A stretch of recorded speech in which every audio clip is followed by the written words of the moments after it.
شداد جس نے دنیا میں جنت بنا دی تھی. آپ کو اگر میں یہ تاریخ سناؤں تو حیرت ہوگی کہ ایک کشتی، میں آپ کو بتاتا ہوں، ایک کشتی میں سفر کر رہے لوگ، کشتی میں اچانک پانی چڑھ گیا اور دھیرے دھیرے کشتی ٹوٹ گئی اور طوفان کی نظر ہو گئی، جتنے تھے سب ہلاک ہو گئے. اس کشتی میں ایک ماں اور ایک بچہ. وہ بچہ صرف 4-5 دن کا تھا یا کچھ مہینے کا تھا. ماں جو ہے ایک تخت کو پکڑ کر کے اپنے بچے کو تخت پر لٹا دیتی ہے اور خود ڈوب جاتی ہے. اس کشتی میں کوئی موجود نہیں رہا. ایک بچہ 4 دن کا یا 6 دن کا وہ تخت کے سہارے بہتے بہتے کنارے تک آ کر لگ گیا. ایک قافلہ وہاں سے جا رہا تھا، انہوں نے بچے کو زندہ سلامت دیکھ کر کے اٹھا لیا. آپ کو میں بتاؤں، وہ بچے کو لے جانے والے لوگ اپنے گھر پرورش کرتے ہیں اور اس بچے کو ہی شداد کہا گیا ہے. وہ جو بچہ تھا جس کی ماں بھی مر گئی، سارا قافلہ ڈوب گیا، تنہا جو بچہ کسی کے ہاں کفالت میں کسی کے زیر نگی رہا، وہ شداد تھا. اور جب وہ تھوڑا سا جوان ہوا، اس نے ایک فقیر کو دیکھا یا کچھ فقیروں کو دیکھا، ان کی جھولیوں سے کچھ چیز گر گئی، وہ سرمہ دانی تھی یا کچھ تھی. روایات یہ بتاتی ہیں کہ شداد اس سرمہ دانی کو اٹھایا اور اپنی آنکھوں میں لگایا تو اسے زمین کے خزانے سب دکھنے لگ گئے، کہاں کتنا سونا ہے.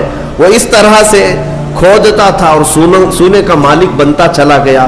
اتنا بنا کہ وقت میں اس سے زیادہ مال کسی کے پاس نہیں تھا. پھر اس نے ایک بار اعلان یہ کر دیا کہ اب میں جو ہے سارے دنیا کو پال سکتا ہوں. اس وقت ایک درویش نے آ کر کے اس سے کہا کہ شداد، تو اپنے مال سے زکوٰۃ بھی ادا کیا کر، فقراء و مساکین کو بھی دیا کر، اللہ تعالیٰ تجھے جنت عطا کرے گا. اس نے کہا کون سی جنت ہے؟ جنت کیا ہوتی ہے؟ کہا جنت عالی شان ہے، رب تعالیٰ کی بنائی ہوئی، جس کی ایک اینٹ سونے کی تو ایک اینٹ چاندی کی، زمین زعفران سے بچھی ہوئی، بہت خوبصورت جنت کا نظارہ ہے. اگر تو خیرات کرے تو اللہ تجھے وہ بھی عطا کرے. اس نے کہا مار کر کے، ٹھٹا مار کر کے کہا ہے ایسی بھی کوئی جنت ہوتی ہے؟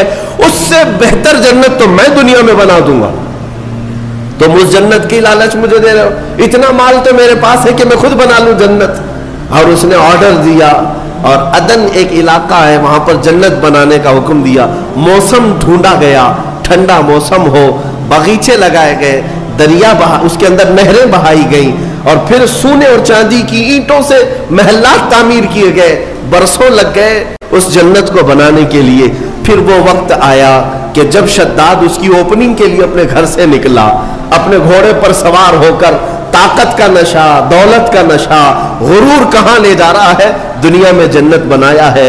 گھوڑے پر بیٹھ کر کے جب اپنی بنائی ہوئی ہاتھوں کی جنت کو افتتاح کے لیے پہنچا، دروازے پر پہنچا نہیں تھا کہ گھوڑا ٹھوکر کھا کر گرا اور شداد نیچے جیسے ہی گرا چوٹ لگی اور وہی اس کا دم نکل گیا.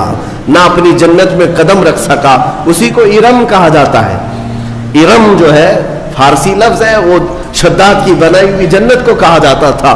عزیزان گرامی وقار، ملک الموت اسرائیل علیہ الصلوۃ والتسلیم سے میرے آقا صلی اللہ تعالی علیہ وسلم نے سوال فرمایا تھا کہ اے اسرائیل، کیا تمہیں روح نکالنے کے درمیان کبھی ایسا لگا ہے کہ اس کی روح اچانک اس وقت میں نکالی جائے؟